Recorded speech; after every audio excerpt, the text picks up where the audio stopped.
Because cowboys ride horses into sunsets. It was a long time ago, came the voice from KCRX AM Roswell, as it filled the Chevelle before spilling out into the New Mexican desert, but still a classic. And we're bringing it to you on our last broadcast. We thank you so much, folks. Here's Willie Nelson and Waylon Jennings telling all you mamas out there, don't let your babies grow up to be cowboys. James saw the valley of 8 Mile Draw far ahead in the distance, as they headed down Route 70 toward Las Cruces and needed divorce, on account of Layla befriending Jim Beam like they were blood brothers, and then falling in love with the sepia tones of a country bar after midnight, when the world is mellow and dusty calm. The whiskey made the man at the bar seem like a bearded James Dean resurrected from the dead, there to take Layla off into a world of white t-shirts billowing in the New Mexican sunlight. 13 hours later, though, at the Chapel of Crystals on a roll called Paradise, the whiskey had long since left, and Layla found herself with a stranger named Billy and no white horse. Willie Nelson could have told her, and James did tell her, smoky old pool rooms aren't clear mountain mornings, and they never will be. James watched the sun rise in the rearview mirror. Beneath him, the Chevelle's 145,000 horses begged to be set free, as the tires galloped toward divorce, another kind of freedom, and the promise of rest, and maybe a little bourbon, and the sun setting over the Chihuahuan desert. It was a long time ago, he said, pointing out toward the valley. The last time we were here. That gas station at Border Hill. Thought the owner was going to build you a house out in the desert, he was so taken with you. Those smoky eyes and black jeans. He never seen something so dark, so pretty walk off the edge of the earth like that. Layla liked the way James told it, the way he saw that day. Like the last chapter in a book you never finish, since you know how that story ends anyway. No need to be disappointed twice, Layla reckoned. Just let the mirage fade on the back of your eyes, a shadow of nostalgia so sweet. He had that dog, she smiled. I almost stayed just for that dog. Willie Nelson knew about that too. Warm little puppies do make you forget almost anything. Looking out over all that empty space, the sound of 2 guitars harmonizing out of Roswell, James had the distinct feeling he'd been here before. He could almost taste the leather of the reins, feel the hard smoothness of the saddle of the horse he never rode. All little boys want to be cowboys, he said aloud, as if finishing an earlier thought. Cowboys always leave in the end, though, don't they? Even the good ones. Her eyes drank in the same wide-open space of early morning valley, so vast and dry and flat you almost forgot it wasn't a painting, that you weren't a piece of still fruit in a bowl on the rim of the world. Cowboys ride off into the sunset when the job is done. Someone's there to watch, ain't it? James had forgotten that Layla had been a little girl who waited on porches. He had forgotten the chorus of all the best cowboy songs because the refrain was just too pretty. But still, he could see some version of himself coming down a distant hill on the back of a wild Mustang bred in the rain shadow of the desert. White body, gray legs and mane. It was the horse he saw as a little boy outside his mama's house, running free as he played with his lasso and toy guns. And now it was a Chevy, not a Ford, not a horse. And he was riding into some sunrise, not a sunset, on a mission of divorce for the only person who could chase away his silences with silence of her own. It was a long time ago, she said, as the sun illuminated his profile, since last you spoke about him. Gotten to be so I can't remember the last time you said his name. James's eyes never left the road. His breath, like metronome, kept steady. Even the pupils of his eyes knew how to comport themselves. He didn't have the words to explain, not even to Layla, who forever barred the door and manned the gate. He had someone beautiful, and then he was gone. And so they looked out at the mountains instead, at the big rolling clouds that threatened to float the very earth straight to heaven, knowing that soon it would be Mescalero, and then Bent, a place so small it could only be called a place. Had Willie Nelson been there to guide them, he'd have seen Bent for what it truly was, a small gathering of bodies suspended in an ocean of mountain, made out of nothing but Lone Star belt buckles, beautifully barren and hard. Since he couldn't say his name, James thought of a summer night instead, a bar outside Alamogordo, the very last set of the evening, a time when emotions taste like whiskey, and whiskey tastes like yesterday.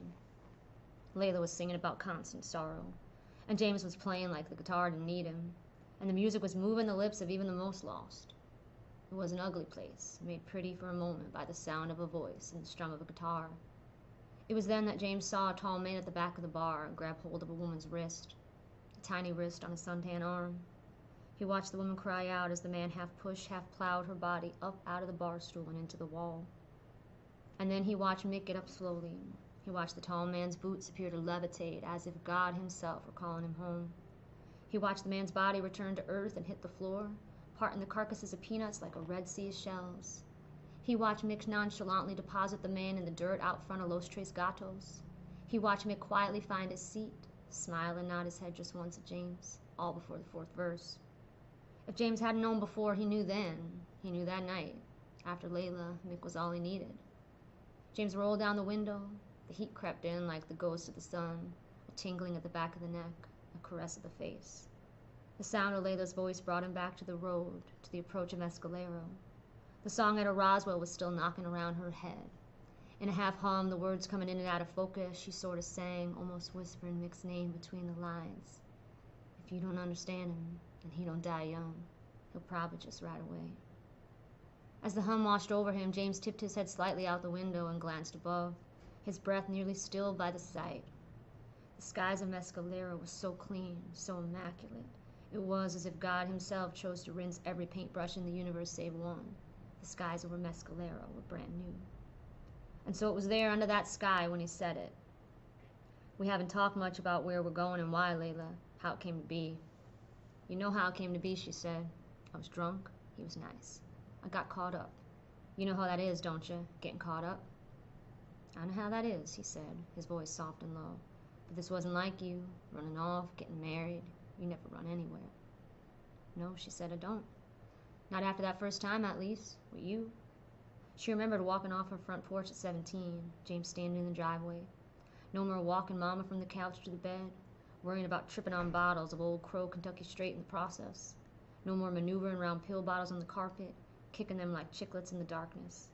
And she remembered Mama's last words most of all, digging into her head, trying to rope her back onto that porch, back into that tiny life. That boy don't love you, girl. You can't see that? He may protect you and keep you, but he ain't ever gonna love you like you love him. Layla could still see Vi laughing, could still feel the sting of alcoholic truth, mixed with sickness, cut with love. He can't.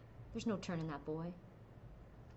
Right then it was so hot in the car, Layla wanted nothing more than to pull over right there, walk clear to the Apache reservation, find the nearest, most pristine lake, and sink straight to the bottom.